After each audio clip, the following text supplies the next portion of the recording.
What is going on, guys? D21 Tele back with another 2K20 video. Today, guys, we're going to be doing part 2 of my 2K21 wish list. If you guys haven't seen part 1 of my wish list, go check that out and then come back to this video and check this one out. But basically, I'm gonna go over like little things. It's not a major thing that I did in my previous video. This is just like little things that I feel like 2K either should add for next year's game or just take away from this year's game, honestly. But yeah, guys, before we begin, if you guys can please give this video a thumbs up, and if you haven't done so already, subscribe, click the notification bell to be notified on my upcoming video. So the first thing I want to talk about is basically inbounding the ball. So what I mean by this is like, let's just say, for instance, and I know this has happened to a lot of people that play park, you always have to wait till the center comes, gets the ball, walks back, and inbounds the ball. I feel like especially the way I like to play like in a quick pace, fast tempo, and most people like playing that way, like that style of ball. So I just feel like a guard should be able to pass it to a guard. It's done in the NBA every single time. Like, so there's times where the big man doesn't inbound it, you know. You don't wait until the centers inbound it every single time in the NBA. So why should we have to do that in the park? You know, it just takes up too much time. It takes up probably like 10 or 15 seconds just to wait till the center walks, gets the ball, walks back, then pass it. You know, I feel like if you just want to push the tempo, you can go guard and passes it to a guard, or guard passes it to the center and the center can pass it right back. But at least there's somebody there, like you're able to inbound it. Whoever's near the ball and gets it first, they should be able to inbound the ball every single time.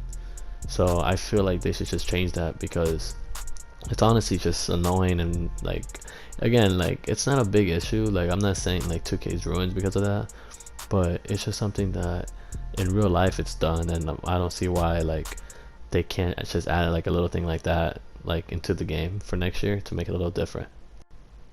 So the second thing that I feel like 2K should be able to fix, that has happened literally in every 2K game, and it's the same thing. I swear it's happened every single time. Anyone who has played 2K can honestly say that they've experienced this at least one time in their 2K careers, and that's stopping like around 2 feet and shooting instead of doing a layup. You know, whether it's a pass and you're trying to like lay it up, or like, let's just say, for instance, you get the ball by free throw line, you move a little bit in because you want to drive in, and like your player just stops and pulls up, you know. And 9 times out of 10 you're either missing the shot. But in this year's game, they give it to you even though you have like a very late release, or you just have a overall like just a terrible release. Like, they'll reward you for that, but it's still not like right. Like, it's still broken, and they should just be able to fix it. Like, I feel like they should have like a momentum thing that, like, when you're getting it on the catch, like, you can just be able to like do one motion in a drive in, because 9 times out of 10 people mean to drive in. People are not trying to pull up from that close. I'm a victim when it comes to this. It happens to me very often, and it's just very frustrating. And I know that 2K could fix it. They just, you know, they decide not to do it every single year, but hopefully this year they can at least fix that part. That's a big thing that's been going on in 2K, and it could get very frustrating, even though they do reward us, but it's just broken, and they should just fix it. The third thing that I feel like they should fix as well is the and ones. I feel like you barely see them, and a lot of the time when you do see them, like, you know it's going in, it's probably like 1% covered, but I haven't seen like any like tough like layup and ones, and that's something that happens a lot in the NBA or even in street ball. You know, like, I just feel like they should be able to add just like more and one animations, especially on layups. It happens a lot during dunks, but obviously, like, if you're making the dunk, you know, it's not really as impressive as like if you just make a crazy acrobatic layup and get fouled at the same time. Like, I just feel like you get fouled while like driving in, and you get contact, but the chances of you making the end one is very rare, and it's something that it would be pretty cool if they just add like just different animations to it. The fourth thing on my list is not something that like I feel like any YouTuber has brought up, but the fact that if you green light a shot at a certain area in the sides, not the corners, but in the sides of the 3-point line, it's like I don't know, sometimes it happens with green, sometimes it happens with early releases, especially early releases. But you shoot a 3 off the backboard and it's just a clean shot. That's been going on for like the past 4 2Ks, maybe even more, that I have noticed.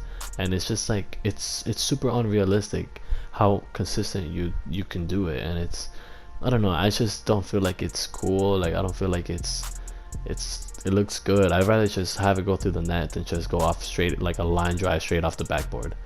You know, like I don't know, like maybe I'm just overthinking it, maybe I'm just like adding something that's not, you know. But I just feel like, again, like this is not very important, but it's just something I feel like it's unrealistic. Before, I think it was 2K16 or even 2K15, that every time it was a green you'll shoot it off the backboard. I remember a lot of stretch fours used to be able to like just shoot greens off the backboard. Like it's super unrealistic, bro. Like I just rather have it go straight to the net and that's it, and that's that.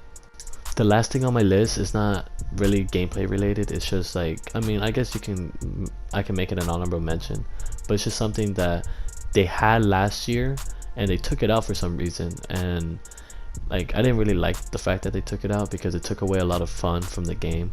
But basically, when after winning a park game, your post game animation, like your celebration or whatever, like you can't choose it. It says show off and you have to just hope that you get the one you want.